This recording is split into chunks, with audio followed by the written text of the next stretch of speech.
தமிழொலி நேர்களுக்கு வணக்கம். இன்றைய காலை நேர தலைப்பு செய்திகள். முன்னாள் ஜனாதிபதி ரணில் விக்ரமசிங்க மற்றும் முன்னாள் பிரதமர் தினேஷ் குணவர்தன ஆகியோர் விரைவில் குற்றப்புலனாய்வு திணைக்களத்திற்கு அழைக்கப்படலாம் என்று தகவல்கள் வெளியாகியுள்ளன. தரமற்ற இம்யூனோகுளோபுலின் மருந்தினை இறக்குமதி செய்ததாக முன்னாள் சுகாதார அமைச்சர் கேகலிய ரம்புக்வெலவுக்கு எதிராக சுமத்தப்பட்டுள்ள குற்றச்சாட்டுக்கள் தொடர்பான விசாரணைக்காக இவர்கள் அழைக்கப்படக்கூடும் என்று தெரிவிக்கப்படுகின்றது. குறித்த இம்யூனோகுளோபுலின் மருந்து மோசடி தொடர்பில் வாக்குமூலம் பெறுவதற்காக முன்னாள் அமைச்சர் கேகலியவின் அமைச்சரவை பத்திரத்தை அங்கீகரித்த முன்னாள் அமைச்சர்கள் 8 பேர் ஏற்கனவே குற்றப்புலனாய்வு திணைக்களத்திற்கு அழைக்கப்பட்டுள்ளனர். நாடாளுமன்ற உறுப்பினர்களின் சிறப்புரிமைகள் வழமை போலவே வழங்கப்படும் என்று நாடாளுமன்ற செயலாளர் நாயகம் குஷானி ரோகணதீர தெரிவித்துள்ளார்.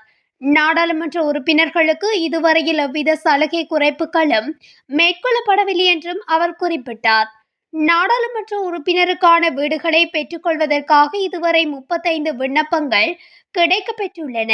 முன்னாள் நாடாளுமன்ற உறுப்பினர்களால் கையளிக்கப்பட்ட சுமார் 25 தொடக்கம் 30 வீடுகள் தற்போது புனரமைக்கப்பட்டு வருகின்ற நிலையில் எதிர்காலத்தில் இந்த வீடுகள் முன்னுரிமையின் அடிப்படையில் நாடாளுமன்ற உறுப்பினர்களுக்கு வழங்கப்படும்.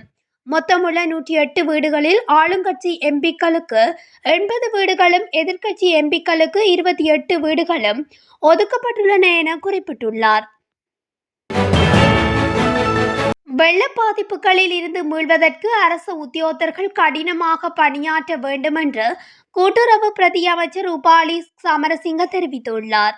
வெள்ள நிலைமை தொடர்பாக ஆராயும் கூட்டம் வவுனியா மாவட்ட செயலகத்தில் நேற்று இடம்பெற்ற போதே அவர் இதனை குறிப்பிட்டுள்ளார். வெள்ள பாதிப்பு விடயத்தில் வவுனியா மாவட்ட செயலகம் விரைவான நடவடிக்கைகளை எடுத்திருந்தது. அரச உத்தியோகத்தர்கள் என்ற வகையில் நீங்கள் இந்த விடயத்தில் சற்று கடினமாக பணியாற்ற வேண்டும். இதிலிருந்து விடுபடுவதற்கு அரசாங்கத்திடம் இருந்து நிதி உட்பட வேறு எவ்வாறான விடயங்கள் தேவையென்றாலும் அதில் தலையிடுவதற்கு நாங்கள் தயாராக இருக்கிறோம் என்று குறிப்பிட்டுள்ளார்.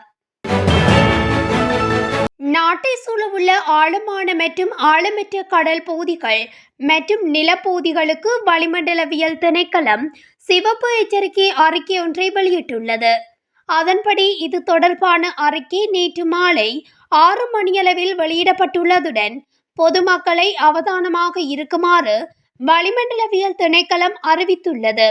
தென்மேற்கு வங்கக்கடலில் நிலை கொண்டிருந்த ஆழமான காற்றழுத்த தாழ்வு நிலை இன்று பிற்பகல் 2:30 மணியளவில் புயலாக உருவெடுத்து திருகோணமலைக்கு வடகிழக்கே 310 கிலோமீட்டர் தொலைவிலும் காங்கேசன்துறைக்கு வடகிழக்கே 280 கிலோமீட்டர் தொலைவிலும் நிலை கொண்டுள்ளது. அது புயலாக வடமேற்கு திசையை நோக்கி நகர்ந்து இன்று தமிழக கடற்கரையை நோக்கி நகர அதிக வாய்ப்புள்ளதாக வளிமண்டலவியல் திணைக்களம் அறிவித்துள்ளது. அதேவேளை நாட்டின் வானிலையில் இந்த அமைப்பின் தாக்கம் இன்றைய தினத்தின் பின்னர் படிப்படியாக குறையும் என எதிர்பார்க்கப்படுகிறது.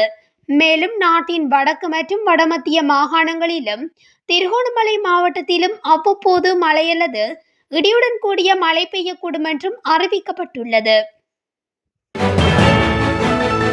லஞ்ச ஊழல் ஆணைக்குழுவினால் தாக்கல் செய்யப்பட்ட வழக்கு தொடர்பில் சாட்சியம் அளிப்பதற்காக அமைச்சர் விஜித ஹேரத் கொழும்பு மேல் நீதிமன்றத்தில் முன்னிலையாகியுள்ளார்.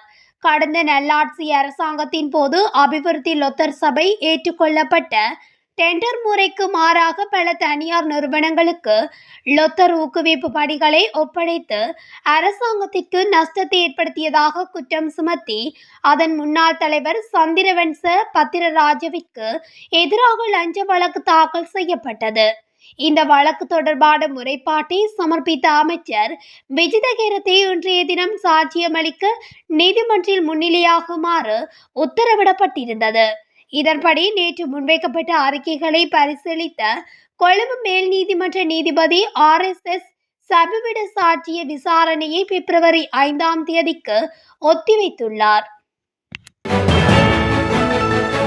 சீரற்ற காலநிலை காரணமாக ஒத்திவைக்கப்பட்ட நாட்களுக்குரிய காபோது உயர்தர பரீட்சைகளுக்கான திருத்தப்பட்ட புதிய நேர அட்டவணை வெளியாகியுள்ளது. நாட்டில் நிலவும் சீரற்ற காலநிலை காரணமாக காப்போது உயர்தர பரீட்சைகளை டிசம்பர் 3 வரை ஒத்திவைக்க பரீட்சைகள் திணைக்களம் தீர்மானித்துள்ளதாக பரீட்சைகள் ஆணையாளர் நாயகம் அமைச்சர் சுந்தர நேற்று அறிவித்திருந்தார். ஏற்கனவே திட்டமிட்ட நேர அட்டவணையின்படியே 4 பரீட்சைகள் மீள ஆரம்பமாகும் என அறிவிக்கப்பட்டிருந்தது. இந்த நிலையில் ஒத்திவைக்கப்பட்ட நாட்களுக்குரிய பரீட்சைகளுக்கான திருத்தப்பட்ட நேர அட்டவணையை பரீட்சைகள் திணைக்களம் வெளியிட்டுள்ளது.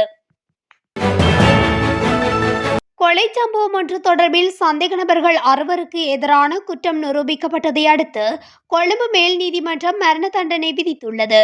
நாரகேன்பட்டி பிரதேசத்தில் மரண வீடொன்றில் 2016 இரு குழுக்களுக்கிடையில் ஏற்பட்ட தகராறு தீவிரமடைந்ததை அடுத்து ஒருவர் கொல்லப்பட்டதுடன் மற்றும் ஒருவரை காயப்படுத்திய குற்றச்சாட்டின் பேரில் குற்றவாளிகள் என நிரூபிக்கப்பட்ட 6 பேருக்கு எதிராக கொழும்பு மேல் நீதிமன்றம் தண்டனை விதித்தது.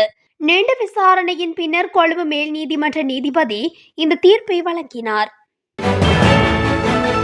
சீரற்ற காலநிலை காரணமாக ஏற்பட்ட அனர்த்தங்களால் உயிரிழந்தோரின் எண்ணிக்கை 15 அதிகரித்துள்ளதாக அனர்த்த முகாமைத்துவ நிலையம் விடுத்துள்ள புதுப்பிக்கப்பட்ட அறிக்கையில் தெரிவிக்கப்பட்டுள்ளது. அதே நேரம் காணாமல் போன ஒருவர் தொடர்ந்தும் தேடப்பட்டு வருவதாகவும் 20 பேர் காயமடைந்துள்ளதாகவும் தெரிவிக்கப்பட்டுள்ளது.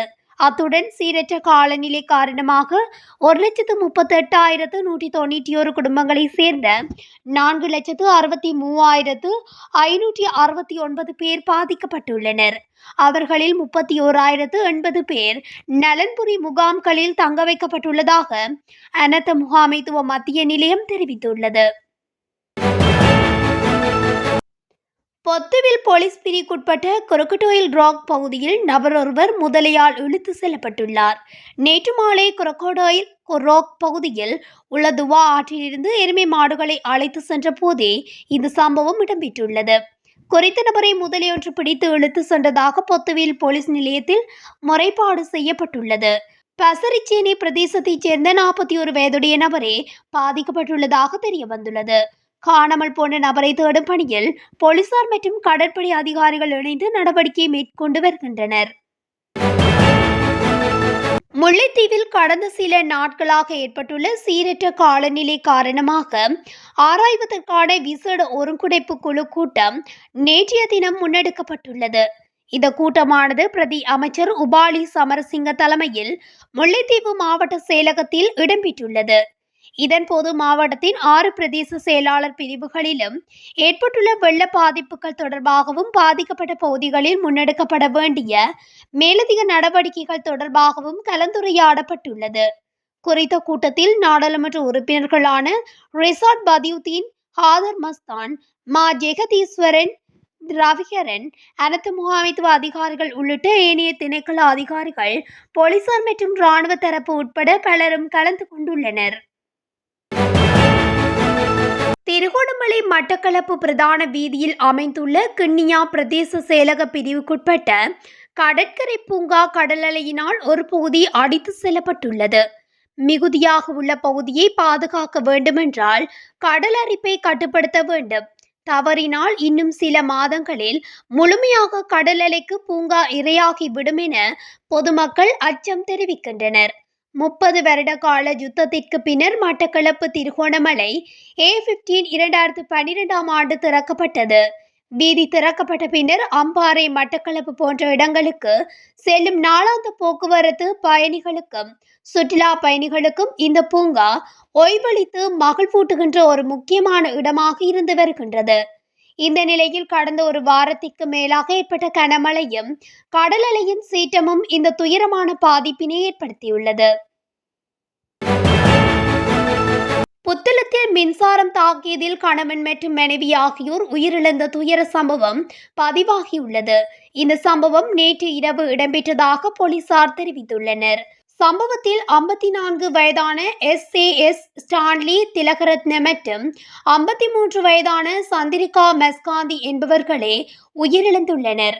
உயிரிழந்த நபர் முந்தலம பகுதியில் கார் கழுவும் நிலையம் ஒன்றை நடத்தி வந்ததாக போலீசார் மேலும் தெரிவித்தனர். இந்நிலையில் வீட்டில் தண்ணீர் பாய்ச்சும் மோட்டருக்கான மின்சார இணைப்பில் ஏற்பட்ட பழுதை சீர் செய்யும் போது மின்சாரம் தாக்கி உயிரிழந்துள்ளார். இதன்போது கணவனை காப்பாற்ற முயற்சித்த மனைவியும் உயிரிழந்துள்ளதாக போலீசார் தெரிவித்துள்ளனர். யாழ்ப்பாணம் வடமராட்சி கிழக்கு மருதங்கேணியில் அமைந்துள்ள பாலம் உடைப்பெடுக்கும் அபாய நிலையில் உள்ளது. தற்போது பெய்து வரும் கடும் மழை காரணமாக ஏற்பட்ட வெள்ளப்பெருக்கினாலேயே குறித்த பாலம் உடைப்பெடுக்கும் அபாய நிலையில் உள்ளது. பல்வேறு பகுதிகளில் இருந்தும் ஏனையின் வீதிக்கு செல்கின்ற பிரதான பாதையிலே குறித்த பாலம் அமைந்துள்ளது. இதனால் போக்குவரத்து முடங்கும் அபாய நிலை ஏற்பட்டுள்ளது. இப்பாதை ஊடாக அதிக எடை கொண்ட பொருட்கள் தொடர்ந்து கொண்டு செல்லப்பட்டுள்ளமையினால் இந்த பாலம் உடையக்கூடிய நிலை ஏற்பட்டிருக்கலாம் என்று தெரிவிக்கப்படுகின்றது. யாழ்ப்பாணத்தை சேர்ந்த ஒருவர் பயங்கரவாத விசாரணை பிரிவினரால் கைது செய்யப்பட்டுள்ளனர். குறித்த சந்தேக நபரின் முகநூல் பதிவொன்று தொடர்பிலான விசாரணைக்காகவே கைது செய்யப்பட்டுள்ளதாகவும் போலீசார் குறிப்பிட்டுள்ளனர். கைதான சந்தேக நபர் இன்றைய தினம் நீதிமன்றத்தில் ஆஜர்படுத்தப்பட உள்ளார். யாழ்ப்பாணத்தில் நீண்ட காலத்தின் பின்னர் இவ்வாறு கைது நடவடிக்கை இடம்பெற்றுள்ளமை குறிப்பிடத்தக்கது. முல்லைத்தீவு கடற்கரையில் சுனாமி எச்சரிக்கை ஒலியெழுப்பப்பட்டுள்ளதாக மக்கள் நேற்று பீதியடைந்துள்ளனர். முல்லைத்தீவு பகுதியில் கடற்கரை அண்மித்த பகுதிகளில் சுனாமி எச்சரிக்கை சமிக்ஞைகள் பொருத்தப்பட்டுள்ளது. அதிலிருந்து நேற்று ஒலி எழுந்துள்ளது. அந்த ஒலி சமிக்ஞையை கேட்ட கடற்கரை அண்மித்த பகுதிகளில் வசிக்கும் மக்கள் சுனாமி பேரலை ஏற்பட்டுள்ளதாக அச்சமடைந்துள்ளனர். இதனையடுத்து அனர்த்த முகாமைத்துவ பிரிவினர் வட்டுவாகல் கடற்படை தளத்தில் ஒத்திகை பயிற்சி செய்வதாகவும் அப்பயிற்சி வேளையிலே இந்த ஒலி எழுப்பப்பட்டுள்ளதாகவும் மக்கள் சுனாமி குறித்து அச்சம் கொள்ள தேவையில்லை எனவும் பொதுமக்களுக்கு தெரிவித்துள்ளனர். இந்நிலையில் ஏதாவது அனர்த்தம் இடம்பெறுவதற்கான சாத்தியக்கூறுகள் தென்பட்டால் நாம் முன்கூட்டியே அறிவுறுத்தல் வழங்குவோம் என்றும் அனர்த்த முகாமைத்துவ பிரிவினர் குறிப்பிட்டுள்ளனர். இத்துடன் தமிழொலியின் இன்றைய காலை நேர தலைப்பு செய்திகள் நிறைவடைகின்றன. தொடர்ச்சியாக செய்திகளை அறிந்து கொள்ள தமிழொலி ஊடகத்துடன் இணைந்திருங்கள். நன்றி, வணக்கம்.